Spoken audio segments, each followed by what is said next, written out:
just getting ready to plant here.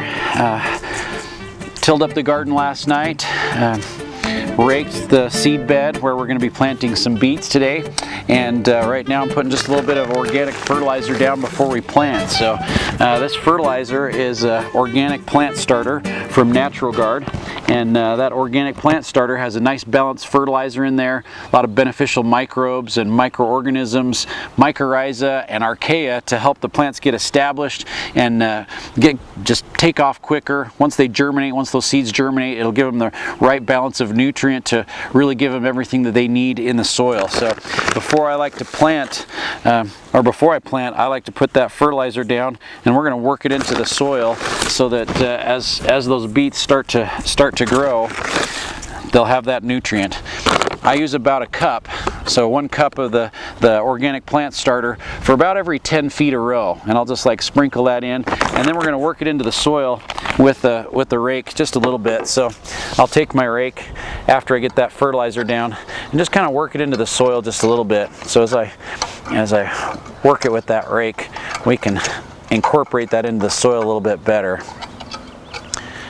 And then we can plant our beets, and they'll have all that nutrient that they need. So brought a couple different varieties of beets. I've got the rainbow beets, and I've also got Bright Lights chard. Chard's in the same family as the beets, and the Bright Lights chard is a really bright colored, you know, it's got pink and white and yellow and different colored chard that will come up at the same time. Looks like I got my helper here today too. And the rainbow beets is a really nice blend of different colors. So we've got golden beets, we've got red beets, I've got a striped beet that's called Kioja, and I've also got a good red beet as well too. So we can plant those, and as they come up, you'll have all those different colors that come up at the same time. It's really fun. The beets you can use the tops, you can use the beets, yeah, you can pick them when they're small, get them when they're big, you can use them either way. So we're going to spread these seeds out, and don't forget that the beet seeds are kind of a cluster of seeds, and so you don't need to plant them too thick because they're going to come up in clumps anyway. So I'll just kind of sprinkle those out. I like to do, you know, a couple inch wide row on the beets, just so there's like a seed every inch or two.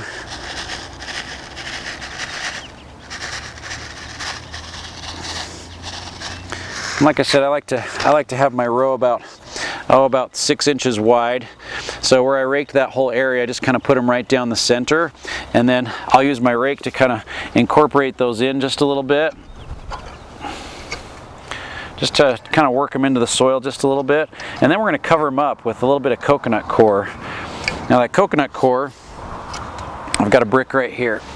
The coconut coir is the exterior of the coconut, and they take that off so you can get the coconut on the inside, but the coconut coir expands and holds moisture like crazy, so they shred up that exterior of the coconut, they compress it, they put it into these little bricks, and then you take this brick and you put it in a gallon of water, and it absorbs up all that moisture, and as it absorbs the moisture, it expands and expands, and so as it picks up that moisture, this will turn into about a cubic foot of organic matter that we can use to cover the beets up. So since the beets are planted so shallow, I mean, we're barely going to cover them up, you know, 1/4 of an inch, 1/2 of an inch at the most. We need something over the top to help retain that moisture, to get those beets to germinate and to grow a lot better. So the coconut coir, when you expand it and hydrate it, it looks like this. So I took the wheelbarrow, I put a couple, about 5 or 6 bricks of the coconut coir in here, added about 8 gallons of water, and that coconut coir just expands up, and it's wonderful for covering up seeds. It's great to work into the soil. So like it's an amazing soil amendment. We're going to use it to cover up these beets. So I'm going to grab a bunch of that, and we'll just like sprinkle it just over the beets just a little bit. I'm going to spread it out. Grab a couple more handfuls. It's nice and moist. You can just feel the moisture coming out of it. And we'll just cover those beets up, not only with the soil that's already here, but with the coconut coir to help that really retain the moisture. And what it's going to do is it's going to reflect off all the heat from the sun. so that it doesn't dry out so quickly, the soil underneath, and we'll kind of compress those down just a little bit. Sometimes I like to step on them as well too, so I'll just like take my feet and just gently kind of just walk down the row, just kind of compress those seeds down into the soil so they don't move around. That works really well. And then I like to water them once I get them planted. We'll water them with like a root drench, like the kangaroos, which is going to put more mycorrhiza and more beneficial microbes into the soil. What we're really doing is we're feeding the soil so the soil can hold and release all that nutrient, make it available to the plants. So the kangaroos love that, especially for root crops, anything that's developing roots or flowers or fruiting. It needs that kangaroos to help them get established and to produce more root system. And that's what we're looking for on the beets. So just a nice light water to saturate that soil after we get those planted, and we'll let that saturate in. Once that's nice and moist, I'll put my soaker hose right down the middle of our row, and then when it's time to water them again, I'll just like hook up my hose to the soaker hose, let it run for about 3 or 4 hours. It'll saturate that whole area and just keeps the water right in the root zone where those plants are going to be growing.